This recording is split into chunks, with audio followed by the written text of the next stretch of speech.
Welcome to the TeacherCast Educational Network, coming to you from the TeacherCast studios since 2011. Join us each week as we bring you the latest educational news, EdTech updates, and hottest interviews with today's most influential leaders in education. And now, for your host, Jeff Bradbury.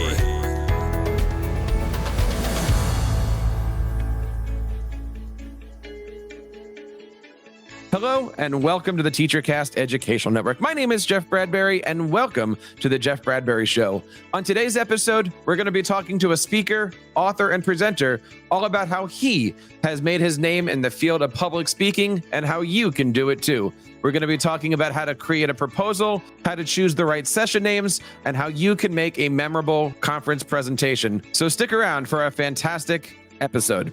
Hope you guys have had a chance recently to check out the brand new teachercast.net. We got a lot of great content, blogs, audio shows, and we're even starting to put up some of our online courses over at teachercastuniversity.com. Check out all the great work over on teachercast.net today. My guest today is a speaker, author, educator, AI expert, and a fantastic person to talk to. I want to bring on today Mr. Carl Hooker. Carl, how are you today? Welcome to TeacherCast. Thank you, Jeff, my friend. So good to be here. Thank you for having me on TeacherCast. I am excited to have you on. I can't believe it's been 13 years and I've never actually had you on the show. Dude, how are you doing? I'm doing good. 13 years, that's Taylor's lucky number. We were just talking about her pre-show. We were just having a deep conversation about the double album, Jeff. But yeah, it's been a while. But you and I have connected over the years on little snippets. We've seen each other kind of in passing, ships in the night, and a little bit on the socials. But great to be here and actually get to know you and get to talk to you. I feel like we've run some similar paths and tracks, although I am currently not teaching middle school like you are, which is a brave new world. But my friend Steve Dembo, I don't know if you know Dembo, similar. We got together. Yeah. You were part of my wife was in that crowd too. You were part of the big ISTE COVID group. My wife was in that group too. But he was another one. He did a lot of traveling and speaking, and then he went back into the classroom because he was just done with it. He was almost burnt out with it. So always good. And I always bounce ideas off of him and ask him, like, why did you decide to kind of go back into the classroom? And the speaking thing is, it's a roller coaster. Well, talk to us a little bit about that because, I want to ask you a bunch of questions today about that. It is ISTE season. Many of us are looking forward to that. And just as many of us are looking forward to ISTE, there are like 3 times as many who are sitting here scratching our head. Before we get into, the proposals and stuff like that, talk to us a little bit about your background. This is something I've always been curious about. How did you become, this is going to be a weird question here. How did you become Carl Hooker? Like, how did you go from, because you used to teach younger grades, didn't you? Yeah. So it started when my mom met my dad. No. I'll speed up a little bit further. Hold on, I have the original Mr. Hooker, which was there we go. That's called a wrap up for time, folks. So we've got. I started out as a first grade teacher. Yeah, I actually was trying to be an engineer when I went to college here at University of Texas in Austin, which is where I'm based out of. And it was way too much of a black and white thing. I was like, I can't. This profession is not meant for me. So I switched to the most opposite thing I could think of, which was drama, actually. So I spent a year as a drama major and realized quickly that I had a face made for podcasts. And not video podcasts either. And so I thought, I bet this isn't going to really help me much. So I was like, I better come to something else. So I came in, my mom was an elementary teacher. So I decided to do elementary education, older grades, usually like middle school, 4th, 5th, and got thrown into a classroom with a bunch of 6-year-olds one year because I was the lowest person on the totem pole. And you know how that works in districts when it's like, oh, you have the least amount of seniority. We're going to throw you wherever we can throw you. And I loved it. I love teaching first graders. And so I stuck with that the longest out of all my positions, and then moved around a little bit. I had a teacher that was principal was trying to kind of invigorate a school on the east side of town, which is a pretty rough, kind of underserved community, but they also very low economic. And that school itself had gone through a lot of hard times. And so with leadership, especially. So she said, do you want to come with me? I'm taking 3 or 4 staff with me and you're one of them. what do you want to do? And I was like, I mean, I kind of like this computer internet thing. This is 2003, mind you. I was like, maybe we could do like a computer lab. And I could teach like the pre-K, the 3-year-olds and 4-year-olds all the way to the 6th graders. And I could teach the parents after school. And so I did. She said, let me set up my lab. Let me set up my rotations. We just built it from scratch. And then from there, I just kind of fell in love and moved around a lot here in the Austin area and kept moving my way up and eventually ended up as a director of innovation and digital learning, which was a title that I created for myself, changed my business cards, changed my email signature, and got in trouble 3 months later by my superintendent when she found out that I had changed my title. And I realized later that required board action. But if you know anything about me, I am always a big believer of asking for forgiveness, not permission. So that was pretty much a hint of the times to come with her. But I spent 13 years in that administrative role. Started the first one-to-one iPad program in the state of Texas, K to 12. So we had about 8,000 students. And then that kind of put me on the map in terms of the starting to do I really started falling in love with doing professional learning, teaching adults, and I don't know how you feel about this, Jeff, but the whole differences between pedagogy and andragogy, the teaching of children versus the teaching of adults. Yeah. And I think there's some pretty big differences, but I've had long debates with friends of mine about, nope, it's kind of the same thing. And I was like, I mean, parts of it. I don't know where you fall on that, but I think, I don't know, what do you think? I've often said, and this is the music teacher coming out of me, right? I've often said there's no difference between adults and children. They're just taller and smaller. Meaning, if you're going to be with a 4th grade group of orchestra students, you're teaching notes, rhythm, and phrasing. If you're with the New York Philharmonic, you're still teaching notes, rhythm, and phrasing. You're using different terminology. So I kind of agree with you on both of those accounts, because when I teach a middle school class or an ISTE session, you still have a beginning and a middle and an end and an anticipatory. You still have the same structure, but clearly you're doing it from a different point of view. Yeah, and my argument was always that adults come with more baggage. Don't get me wrong, kids come with a lot of baggage too. We know that, and they have the emotional, like you're dealing right now in middle school with the hormonal part of that too. I mean, you don't have to deal with that with adults quite as much, but there is hopefully, but there is a lot of baggage. Adults making out before the ISTE sessions I don't catch that very often. You don't see that very often, but there is a lot of just kind of psychology of failure, of not being able to do things the right way, or this feeling, especially in our field, where you can't do something technically, so you're feeling like, I'm just not very tech savvy, so I go into a session with a presumption that I'm just not going to get this, and the first time something messes up and the internet doesn't load fast enough, it just never works, right?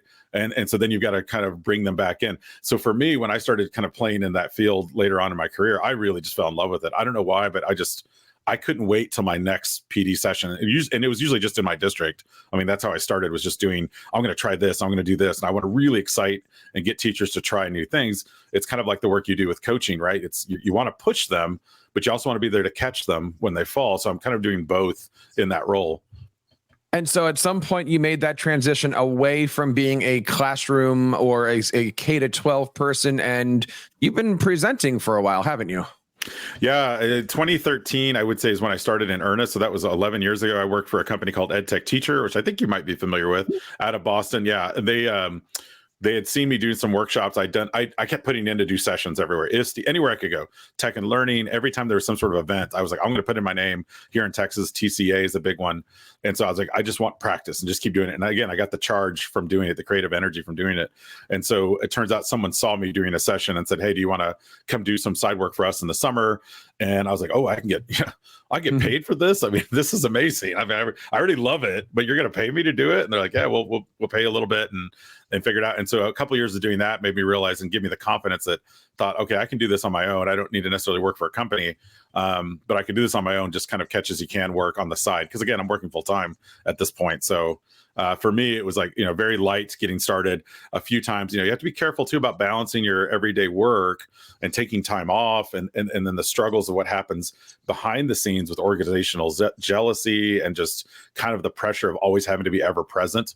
And so like I would be doing a keynote and have a parent complaint in the district. And so I'd get off stage, my phone ringing and my superintendent's like, hey, there's a parent, you got to deal with this technology thing. So like instantly you're on again, even though I'm taking the time off, right. You're never off, right? You know this from your previous work too, right? You're on 24/7. And so it's a lot to do both. I'll just say that. And kudos to those that do it. And it took a lot for me to leave too, because I don't want to leave that authenticity and that the reality of being in the space anymore. That's the thing I get worried with the most, actually, of not being there full time right now, is that if I'm being honest, it's not about the money, it's not about the headaches, it's not about any of that. It's about me not feeling like I'm a part of it anymore, of like a movement of seeing progression through a district. So that part is kind of sad, but we're not here to talk about that. Well, you had mentioned getting the reps in, and I was talking to somebody the other day about pre-pandemic reps versus post-pandemic. I mean, I started doing this in 2011, and for a while there wasn't a month that went by in New Jersey that there wasn't some kind of an Edcamp or conference or something happening. We were getting reps in almost every single weekend, going out to various places. We had Philly and New York and North Jersey and South Jersey, all these different places. You just don't get that anymore. And there's a lot of people that are out there that are trying to figure out, how can you get noticed? How can you start to do all that stuff? One of the things that I admire about you, that you do better than everybody else, is create sessions that create buzz. Right? People are talking about your session. They want to go to your session. I see the stuff's sold out every time I see you, or you've got sessions that really are geared up for people. Let's break this down. How do you choose the sessions that you're going to put proposals in for? So it's a two-part strategy for me, and it goes back to my teaching days. And that is that whenever I was teaching, if ever there was something formulaic or just kind of repetitive, I would get bored with it, and my students would get bored with it. So for me, the first part of putting together a session is it something new and exciting that even I'm going to be interested in? Because honestly, that's going to transpose to my attendees in theory, right? They're going to see my excitement, and kind of when things mess up, which again is one of my kind of trademark things, is just taking risks and failing. That's actually good. I look forward to that. Not epic proportions, but even just like having simple mistakes, or it's like, whoa, I've never tried this before. Let's see what happens. And not all the time do they work, I'll be honest. So that's part of it. And then the second part of that is strategically thinking, okay, what can I do? Again, if I'm an attendee, if I'm coming to this session as myself, watching this guy, me, up on stage or wherever, so like, what am I getting out of this? Like, am I excited? Am I engaged? Am I getting some takeaways? Am I engaging in collaboration with other people in the room? Am I making new connections and contacts? And so most of the sessions are geared toward that kind of energy. It doesn't really matter the topic, whether right now it's AI, but before that it was risk-taking and failure, and before that it was mobile learning with one-to-one devices, or whatever it was. Like, I want to keep that kind of continual momentum going in a session, and then I can kind of replace it with other types of catchy things. So like the EdTech lip sync battle, based on, guess what? The lip sync battle show with LL Cool J, or Nailed It, which is my EdTech version of the Netflix show Nailed It, where you have so much time to make some sort of cake or whatever, but now it's like an EdTech creation, and you have a limited amount of time to do it. So competition, there's always a piece of that in my session. So Leslie Fisher once called my sessions the Hunger Games sessions, because she's like, there's people screaming and yelling, and she's like, we did a session next door to each other. She had to come over at one point during her sessions, and I'm sorry, but what is all the noise happening over here? I'm like, it's one of my Hunger Games sessions. I mean, it just, again, like you said, you want to get that buzz, but you also want people walking away with an experience. And when you only have 45 minutes or an hour to do it, it is a challenge. I mean, to create that. I've created events that last 3 days, iPad Palooza being the biggest one that I did here for 3 days with 1,000 people. And those, I mean, creating experiences, I still have a list of 74 different ideas, Jeff, that I've not done at a conference. I just keep a running list in my phone at all times of stuff that I want to try. Now, do you find that you pick a topic and then you figure out how many different variations? I mean, you have the keynote version of this, you've got the Ignite version of this, you got the workshop version of this. And then, like, how do you organize all of that stuff so you're not doing 75 totally different things? Yeah, there's definitely a core to it. Don't be wrong. I mean, you're going to have, so if it's AI right now, this is weird though, because like, I will say that all the books I've written, most of those books are written on sessions that I'd done.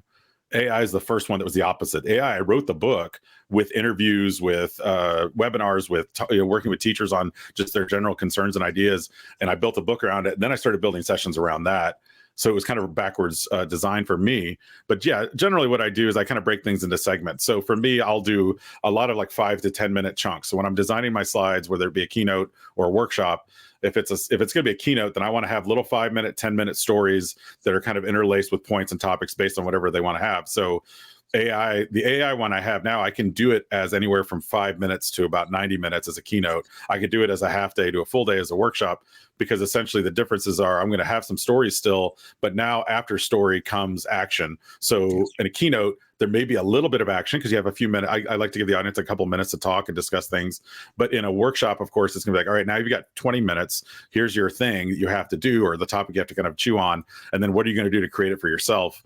Those kind of things. I give them a chance to play, which is where I always learn a lot too. And I found out, again, late in my teaching career and late in my training career, that the best sessions that I got rated for in my own school district were the ones where I did less talking. So I'm not doing a good example of that on your podcast right now because I'm talking a lot, but backing off, and giving teachers room to play and learn on their own, all the stuff we say to kids all the time, right? Give them a chance to choose their own path. Do they want to learn individually or with a group, or do they want to follow along with what the teachers is doing? So the best workshops I've ever done is where it's a combination of all those. Like, hey, if you want to speed along, here's everything. You can do it all ahead of me and I will not be offended. If you want to wait for me to go step by step, I'm over here doing that, right? So it's content wise, it's tricky because I do have like 4 pages worth of sessions, but there's a lot of crossover to most of the content. So when I'm rebuilding, I don't always start from scratch. I usually start with a core idea that I've already done, and then I kind of build off of that idea in both directions, if that makes sense. It certainly does. And you've been presenting long enough and you've got the same sessions over and over again. One of the things that we've talked about here on the channel a lot is this concept of weekday versus weekend professional development, right? Like going to do Carl as an ISTE keynote speech or like that's a different presentation than I'm going to come in on Monday afternoon for your faculty meeting where people have to be there and it's after the long day. But there's also a difference between an ISTE presentation on the weekend and an Edcamp presentation where, smaller group. How do you prepare for each of those? I don't know if you can give an example of, AI. What is the keynote version? What is the Edcamp version? And what is the walking into your student's high school because you're a dad and you want to do a PD? How do you take that topic and break that down 3 different ways so that way it's less work for you, but they still get the same message, but clearly Monday is an ISTE keynote day. Yeah. Well, and it's internal because it's funny when you were saying that, I was thinking of weekend bourbon and weekday bourbon that I have, which I've seen, like, which is your weekday bourbon? Well, I do bullet on, never mind. That's a different podcast. No, but for me, it's internal. So I try to give myself the same energy level no matter what I'm doing. But that being said, I trained 12 librarians at a school district recently in a library, and it was just 12 of them. And so for me, I was like, this is going to be a lot more laid back, a lot more conversational. Even the way I present it is going to come across a lot more laid. I'm going to be in the crowd. I'll be walking around, right? I'm not going to stand at a podium and lecture as much because, again, there's 12 people in a room. I want to hear what they all have to say. I'm going to give them time to have a conversation. I'm going to make them more the stars of the show throughout that day. And I'll do callbacks. So a big thing in comedy, again, this is from going back to my drama days, is callbacks. So whenever someone does something or says something kind of funny, you continue to kind of reference it throughout the day, which makes it kind of a funny little trend. Like I do this thing where I say, what's your, what's the number one song when you turn 14 years old is the song that defines your current reality. Go find what it is and then play it for the person sitting next to you.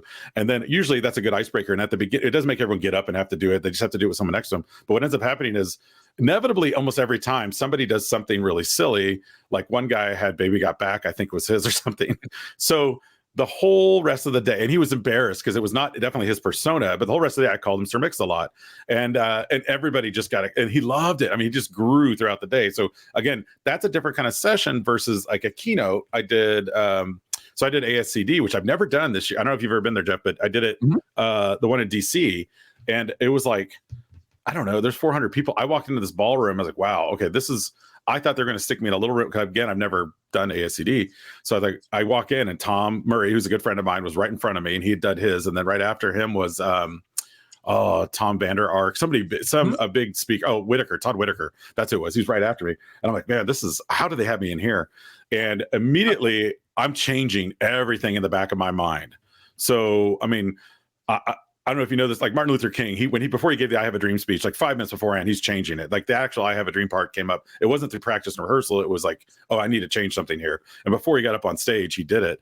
For me, sometimes I'll think, okay, I need to hook them faster. I need to get them doing something right away to disarm them, because these are leaders in schools that are scared. In this case, the topic was AI, of course. So I'm like, how do I give them something that totally disarms them without them knowing it and making it all AI? So I invented this thing called karaoke, which I've been doing a lot at some sessions the last couple of months, where it's essentially we just show images on the screen that are AI generated images based on lyrics of a song. And I was like, all right, now talk to your neighbor. What's the song? I'll give you 10 seconds, go. And then they have to kind of guess and shout it out. And then I play the song, and they're always sing along type songs. So everybody starts singing. I was like, and out of every crowd, I thought leadership, they're going to be stuffy with their suits. No, they were jamming out to Journey and Alicia Keys. I mean, it was funny. And immediately, that's the first 5 minutes. So then I've got them right. Now I've got to kind of probe them a little bit and provoke them a little bit to get them to think differently about what they're doing with AI in their schools. And so I've disarmed them, and now I want to bring them in. But again, totally different attack styles there, because one is a room of 400, one is a room of 12. So I don't have time to tell my story to them. So I used to do that a lot early in my career too. Like I'll spend the first 5-10 minutes talking about what I do for a living, but what I've learned over time is like, they'll get that throughout the conversation. You don't need to say, and I've done this and I've done that, and here are my kids. And every now and then I'll show my kids, but for the most part, it's like, it's intertwined with what the message is. Well, talk to us through your preparation for all of this. Are your slides busy, or is it one word? Is it just pictures? Obviously, you mentioned that you're changing things on the fly. How much of what you're doing is ad lib because you know this stuff, and how much of it is, okay, I can change this as I go? It depends on the session, of course. I have improv sessions too that are almost 100% ad lib, and those are actually, to be honest, my favorite, because I have no idea what's going to happen. And it's called Fail Fest, and the idea is I have 10% of it scoped out, where I'm going to say, okay, guys, we're going to do this now. We're going to do this now, and then it's what the audience does is how I react. Those I love because I'm always on my toes. But for the most part on those keynotes, it's going to be 90% solidified, practiced, rehearsed. I do timing drills the day before. So in my hotel room, like let's say I'm traveling somewhere to get a keynote, I'll sit there and go through my slides. I've done it enough now where I don't do the whole thing live rehearsal, but I will. For early on in my career, I did a lot of practice in front of a mirror. I would sit there with my clicker, have it. If I could plug it into the TV screen in the hotel room, that's great. If I just have it on my laptop, and I would walk through and pace my timing, hold for laughter here, hopefully, that kind of things, right? And just pace it. And then I'd start a timer, and I would keep myself going. And I got through that, I was able to kind of figure out, okay, this is going to take me 5 minutes. This is going to take me 7. This little interactive thing I'm going to have them do is going to take them 3. And if I do enough audience call outs, then maybe it'll take an extra minute or 2, but it'll be worth it. So I try to give myself some buffer room there. But you can ask my wife, I always hit, like, I've gotten better over the last couple of years, but I usually go over time. She's like, God, you have a lot of words. She has to listen to them for free. So for me, it's I try to practice my routines down. And so a lot of that. The other thing I do that's the last few years that I do is I try to get there early so I can see the space. If possible, I like to see it the night before, the day before, the morning of, whatever, so I can see it, because I like to do a lot of visualization. So I want to imagine the crowd. I want to imagine myself, how am I going to be walking around the crowd, walking off the stage, doing whatever. I always do. It's almost it's not an OCD thing. It's more of a nerve thing for me. I like my anxiety. I want to be able to see, okay, what kind of room am I dealing with? There's always going to be something thrown at you where the connection doesn't work, or in one case, my laptop just would not project. And so I'm like, okay, how do I do a 60-minute keynote when I prepared 162 slides and now I have no slides? Like, those kind of things happen, but rarely. Usually it's because I try to prepare, practice, and have backup plans always. So always have everything backed up. Oh yeah, no problem. I'll just put it on my iPad and connect that now. It's not gonna be as great, but at least I still have my content. And to go back to your other point about content, it's mostly visual. There are some videos, but there's not a lot. There are some words, but not a lot. It's mostly me narrating a story for you, like you're watching a movie and I'm narrating it, and then you're participating in part of the narration. What is your slide deck of choice these days? I've tried all of them. I used to be a PowerPoint guy, and then in 2012 I gave it up for Lent as a kind of a joke. It's a long Lent. Yeah, and then I fell in love with Keynote by Apple's Keynote, and just never went away from it. I did Google Slides for a little bit too. I tried that. I still do somewhat. But for me, it's Keynote. I've gotten to where I can do it so fast, and I can do so many animations and proprietary magic tricks, I'll just call them that, where I can make the slides do stuff to where we have a running joke, a lot of us in the speaker circuit. It's like, you've hit a point when they come up to you and say like, oh, that was a great story, that was a great session. But what's funny is a lot of times someone will come up and say, hey, that was great, good job. What kind of slides were you using? What was the software? And I was like, so you missed my entire message, but you love the delivery. Or what was that clicker you're using that does a little spotlight thing? And I'm like, it's a running joke, but I'm like, oh, did you get anything out of the message? Like, oh yeah, I did, but I just gotta know, like, how did you make your slides? Oh, I hope you get this reference. I'm sorry to anybody listening who this might not make any sense. 2012 Adam Bello. Yes. I'm drawing a blank after that. It was an ISTE or someplace else, but he something on his Apple Keynote slide that had like Okay, so go back and listen to the last couple episodes when I had Adam on. This was back in January. I'm talking to the listeners in their car right now, but I know he and I talked about it. And it was, Adam came out, did this whole speech, and but his keynote was actually set up to do captions. I think it was what it was. And he had everything going at the same time. So, he was auto-tweeting. Oh, yeah, right. The auto-tweeting. That's what it was. Yes. The auto-tweeting. So yes, trying to figure out all those technical things. And I think you and I had talked about this, or I was around you when this was mentioned at FETC this year. Yeah. Every major keynoter was using Canva for the first time. No Google, no Microsoft, which I thought was interesting. Yeah, that shift kind of happened I've seen it slowly over the last couple, 3 years, but you know what? I've become more aware of it. And of course with me, I'm always like, okay, am I missing something here? Like, is this a blind spot that I need to make sure that I'm covering? And I do a lot of stuff with Canva, but not slides yet. So I do like the interactivity of it. And I see a lot of them, they proudly kind of take their phone and just start driving from their phone, right? While they have their laptop connected, and they do little push polls. And I love all of that interactivity. So for me, I need to play with it more, to be honest. I'm just still a slide design geek. So if I could start there, and I know I could do a lot of great design in Canva, but it's just a matter of learning the tools faster. And efficiency also plays a role. Well, let's take a look at all of this stuff here, because when it comes to presenting and slides and audience sizes, the one thing that every presentation has is that little goodie bag at the end, right? And, we're sitting here on TeacherCast trying to put together our TeacherCast University stuff. And, everything I design is on the website and log in, and I've got it, convert kitted. I know you're using convert kit too. Where if you want to come to my presentation, give me your email address, that gets you onto the page.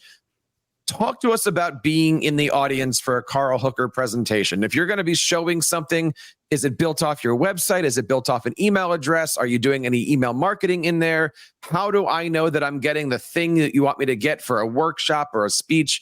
What does that back end look like for you? And Jeff, this is something that I probably failed at completely the first 10 or 12 years of speaking, and I wish I would have picked up on it sooner. And I saw people doing it, and I was like, oh, that's a great idea. And I never kind of enacted on it. And I just really in earnest started this year. So even for those of you listening out there, again, I mean, always learning, always growing, always trying to figure out how to get better. We should all be doing that. And for me, my marketing or my after speech kind of, I was just like, oh, here's a link, just take it all. And I don't mind giving it all away, don't get me wrong, but what I wasn't doing is what you were just talking about, which was any type of lead gen or lead capture. So starting in the fall of last year, I create a good friend of mine, Felix Giacomino, if you don't know him, he's in Miami. For Christmas about 10 years ago, he gave me a URL shortener, my own personal one. This is, by the way, what a nerd I am, right? This is like a great gift. Like, hey, Carl, here's your own personal URL shortener, MrHook.it. And what I could do on the back end of that is I can create, short links that I could see the people who's clicking on it, QR codes, all of this stuff. And in the case of writing books, when you put a QR code or any type of link in, and if a link goes dead 3 years later, you can go back and change the back end of the link, because the link in the book is going to be the same. So anyway, all that to say, I have these links, and I was like, all right, at the end of every session, I was like, all right, just go to this link, MrHook.it/FETC or MrHook.it/ISTE or whatever. And then I realized, I was like, you know what, this is taking a lot. And every time, what would happen is, on occasion, if I'm really doing a lot of sessions over the course of a week or so, let's say I'm going to 4 different places in a week, I would miss sometimes. And as a perfectionist in me would hate it, but I would have the wrong link at the bottom of the end of my slides. And so I switched all that to where it's just MrHook.it/resources, and that's it. Every slide is always going to be that at the end. And what happens is on the back end of that, it takes them to a very simple Google survey, Google form, where they pull in their name and their email, and then basically like, where do they see me? And then anything else. Oh, a little checkbox I add in there. Do you want more information about bringing Carl to your district or event or not? I don't care. But, if you want to put that in there, that's great.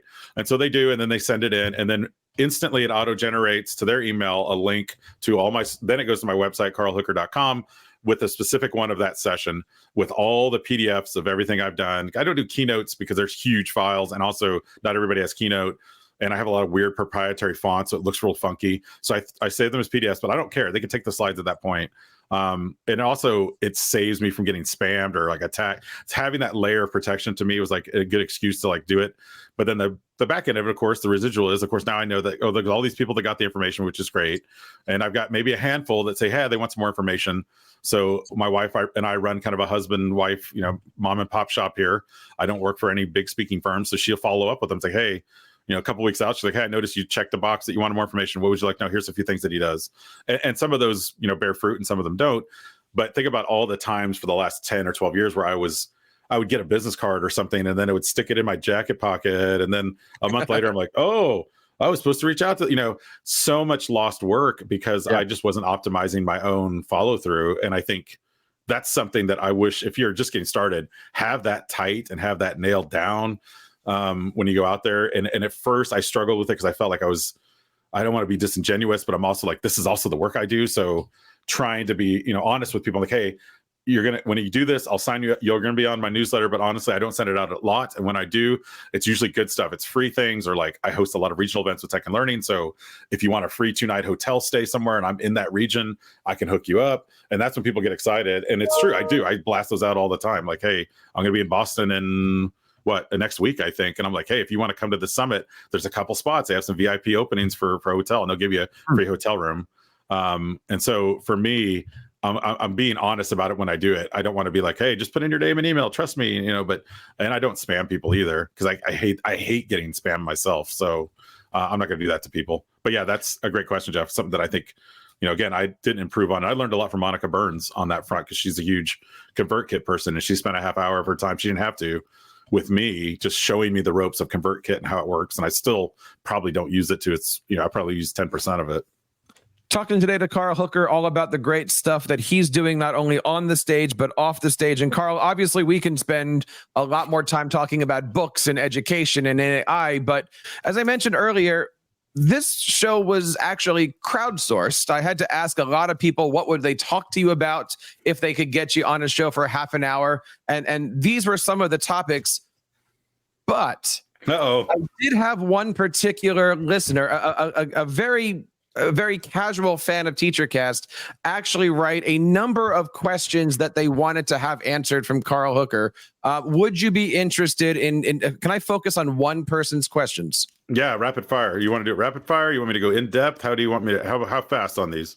Well, I want to make sure that this particular person here is getting everything that they need out of this particular list of questions. These questions actually came from Bedford, Massachusetts. I don't know the exact full name, but it was a D, an M, and then a J. DMJ, I think, is the initials here. Was there an X in there somewhere too? It was an X. There was a factor. Something was going on in there. I didn't get the whole email, but I do have some for you. Okay. Oh boy, let's go. Would you be okay with this? Let's do it. I'm sure. Right. I mean, I can only imagine what that DMXJ might ask me. So the first question here was, you used to be a first grade teacher. You said you were working with 6-year-olds. Yep.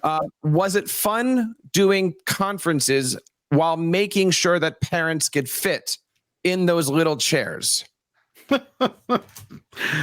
That was one of the most interesting things. This was the most eye-opening thing of teaching that I didn't discover until I became a parent. And it was the moment when I won't say his name, we'll call him Johnny, because that's kind of the general one, who was an absolute terror, but I somehow corralled, I guess, or got him to work and do things and motivated him. When that parent would sit in those tiny little chairs and say, how do you get my son to do anything? Because I can't get him to do anything in my house. And I'm like, I'm just really good. And then I had kids, and I realized, like, oh my gosh, they just don't pay attention to anything you say as a parent, as what I should have said to them. But at the time I was like, I'm tooting my own horn here. But yeah, no, that was great. I had some very interesting interactions with parents, and And I actually had one ask me out on a date, believe it or not, which I don't think is public knowledge. I mean, my wife knows about it. I just gotten married too, which is funny because I didn't have a wedding ring on, but I just gotten back from getting married. Like literally the weekend after I got married, I came back and this woman came up and handed me her number, a parent, and it was like my last day of school. And she was embarrassed to do it during the school year. And I was like, oh, that's so sweet. I go, and I went to reach for it and showed her the ring. She's like, oh my God, I'm so sorry. And she walked off. And I was like, that was funny. And of course, I got home right away and told my, guess what? Somebody wanted to ask me out on a date. She's like, shut up. That's not worth. Stop it. All right. Question number 2. How has presenting across the country given you a broader perspective in your coaching? I think for me, it's been that be more focused and more genuine when it comes to where you're at. In other words, don't just do generic, I can be anywhere USA. I saw Bill Gates do this once horribly at South by Southwest. There's a line of teachers waiting to get up to watch him. Obviously, he was a closing keynote at South by, so everyone wants to come see it. And all my teachers were with me. And he gets up on stage and he starts talking about, at the time, Common Core was really making the way around. And of course, in Texas, famously, we're not Common Core. We do our own thing, which looks just like Common Core, but we call it our own thing. And he got up on stage and he was talking about how important Common Core was. And he shows this giant map of the United States. He's like, these are all the states that have bought into this. And there's a huge grayed out Texas right in the middle. And the crowd starts laughing. And he isn't intending it as a joke. He turns to actually look at his slides because he thought maybe like something had happened on his slides, or he didn't know where he was. And for me, that was an eye-opening moment. I was like, wow. And my teachers actually turned to me like, what? And it turned out to be a big pitch for whatever he was in Bloom or whatever his thing was that he was trying to pitch that time for education. And so my teachers and I walked out. But I was like, man, always know your audience, know where you're at, do a little bit of legwork. Tom Murray always would show me some things where he would follow up and ask, like, what's the mascot? Tell me a little bit about some of do you have famous alumni? Is there somebody there that's done something notable? Or is there a teacher that's had some sort of moment or some sort of impactful thing that I could call out? And using those moments to say, like, listen, I know where I'm at. I'm putting your logo on my slide. I know that this is also like your mission. Which are kind of almost the same in every school, to be honest, but at least changing it a little bit to whatever the mission is, tying into that, putting in that little bit of extra effort. It goes a long way because teachers will know, they'll remember like, okay, this person at least knows where they're at and they know. So whenever I do a pre-work with a school or a district where I'm coming, I always ask like, what are the initiatives that you're doing? What are your, what do your devices look like? If I'm going to talk about iPads and you've got nothing but Chromebooks, that's silly of me, right? Or if I'm going to talk about this great Google Workplace, but you're all Microsoft, then I just totally bombed and lost the audience. So learning a little bit about the audience, whatever it is that they're doing, I think is important. So for me, that's my big takeaway. Third question here. With all that you do and share, where do you go for your learning and why is it X Factor? Wow. Well, X Factor is just the number one place to go for all learning. Let's just say that. Where's that check at? Did he send it to me? Never mind. I can't say it. Retract that. No. I go to a lot of different places. I honestly, if I had to do it on a pie chart and say, okay, where's all the 100%? I would say probably right now in my life, 70-ish% comes from colleagues, conversations, communication, talking to each other at conferences, following each other on social media, texting each other. I mean, I'm in great group. I have some great, amazing text threads, and a lot of it's just gibberish and stuff that's just for fun. But every now and then we'll drop in something that's like, wow, that's interesting. Let me try that out. Or has anyone seen or tried this or those kind of things? So I say 70% of it comes from that. And then the other 30% comes from podcasts and books and kind of more traditional, I would say, learning tools. I haven't done like an online course in a while, but right when the pandemic started, I did a bunch of those, just kind of beef up on things. And of course, seeking out my own learning is part of all of that, right? So YouTube is a big favorite. TikTok sometimes now more than ever, starting to use more of that, especially when it comes to making really good salads in 45 seconds or less. But it's all out there. But yeah, I think for me, it's self-motivated and it's also through my connections now because I felt like I spent 15 years really curating this huge group of people that I'm connected with. And it's like, why not lean on them? And I share it back whenever I can. I try to make it sure it's reciprocal. I don't want to be that friend that's just like, help me with this. No, I will help you too whenever you need it. I got 3 more questions. He wanted to know a lot here. So man, he's really this MJ whatever. He really wants to know a lot. All right, next one here. What is your advice to educators looking to take that step to be an author or a presenter? I think in the words of Nike, just do it. Is that right? Oh, can we say that, or is that trademarked? No, I think for me, going back to our very beginning conversation, Jeff, it's like going out and practicing. So practice in your own district, get in front of your own staff. Hey, principal, you're going to have an after-school meeting in the library. Can I have 5 minutes to share like a crazy idea or something that I'm doing with my students? And just practicing that part of it. The other side of that, the book part of that, is like also know that everything you're doing, I think everybody should write a book, honestly. I think there's a lot of things that you're all doing in your everyday life that you can easily capture, write down, and that could be usable to someone else out there. Or even if it's not, it's still usable to you. So the practice of reflection and writing is so powerful. I've learned so much in writing books, almost more so than reading them in some ways. Like, wow, I really didn't think I was doing this right. But when I went back and studied it, and kind of figured out how to write it for an audience, I was like, okay, it helped me codify a lot of what I was doing. So I would say as a teacher, if you're wanting to write, just start. And my strategy, everyone's different. I'll tell you mine really quick. I brainstorm, like if the topic is X, I want to have 100 different ideas underneath that topic. Just brainstorm, like, here's some things I could talk about. All right, now let me get like an outline over here. Okay, now these topics will filter into this part of the chapter. And then you have your chapters kind of figured out. And then I go and write out the chapters and say, okay, what was I going to write about this chapter? Oh yeah, some of these ideas that I had moved over. So then making sure the ideas form, and then there's some sort of takeaway on each. So that's, after writing 8 books, that's kind of like my fast and furious method. The last one took me 4 weeks. But before that, I was doing about every 3 months, I was trying to churn out a book. And who published those last 2 books? It was X. I think it was X Factor. 2 more questions for you.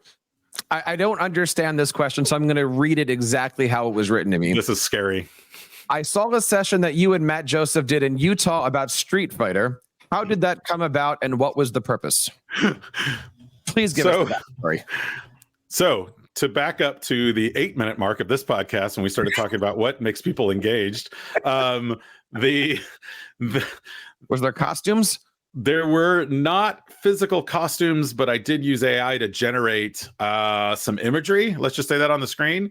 Okay. Anybody that was a kid in the 80s, 90s, played a lot of Street Fighter, maybe got some sore fingers and thumbs from playing with the hands and the joystick or whatever, the buttons. So I recreated, we decided we were going to do a kind of originally it was going to be not a would you rather, but more of a debate, like a point counterpoint, I think was the title of the session. And so we put out the session months ago without really filling in what it was going to look like delivery wise.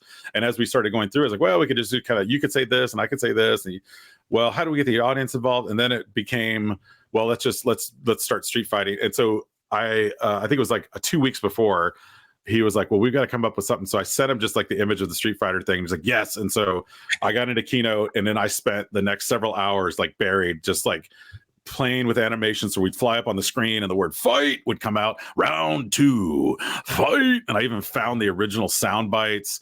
And it was both of us, Street Fighter our heads on Street Fighter characters changed the way we looked, everything about, but it was still our faces. And then that would bring out the topic, which then had a 1-minute timer. So we each had to debate, and then the audience decided where they fell on either side of the topic. And then wherever the audience agreed with the most, that's who got the point. And their health points would go up or down based on that, and knockout, those kind of things. Finish him, although that's Mortal Kombat. But awesome. Yeah. Anyway, so that's how it started, and that's how it, and at the end, it was awesome. Unfortunately, it was on the last day. You know how it is, the last day of a conference. Right. It was on the last day in a little room somewhere. So about 22 people got to see it, and they were loving every minute of it. But it would be great to do on a big stage too.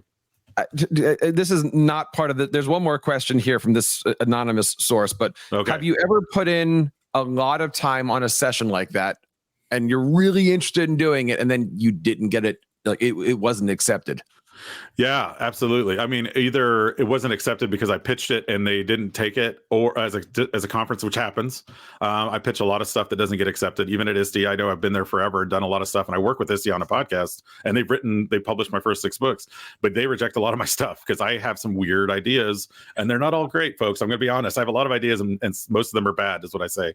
But the worst is when you spend time and energy and effort on something, and then you go to a district, let's say, and I do a keynote, and then they have breakout sessions, but then they say, okay, well, we also have mandatory this. So you're going to get, whatever out of these 4 left, basically, so you get 3 people in your room. And I always have fun with those, but I'm also kind of man, I spent a good amount of time preparing for this. And what's funny is they'll come back and sometimes the organizer's like, oh, we're sorry, we apologize. I was like, you know what? I enjoy working with anybody. And to be honest, I'm already here. You're paying me. It could be one person, or it could be no people. I mean, I'm still going to be here for you. So, and I'm always just appreciative of the people that spend the time. But yeah, there's a little bit of disappointment there. I have done the Iron Chef Google Workspace for 150 people. And then you're in a room where there's 2 people and you're ready to go on with this concept. And you're just like, I can't. This is gonna fall. I can't do this. You can't. You have to change it right on the fly. Yeah. No. All right, you do this, and they're like, no, we're not. 2 people, and that's it. The audience of none. Yeah.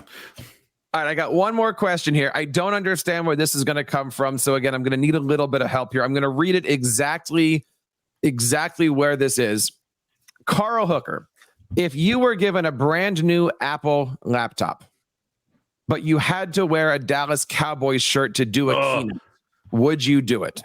1,000% never. Oh, never, ever. I'm an Eagles fan. Go Birds through and through. I am one of a few in the middle of the state of Texas. I get stuff thrown at me when my truck has Eagles gear on it, and it's got all sorts of scratches and dents, and people throw things at it, and I don't care.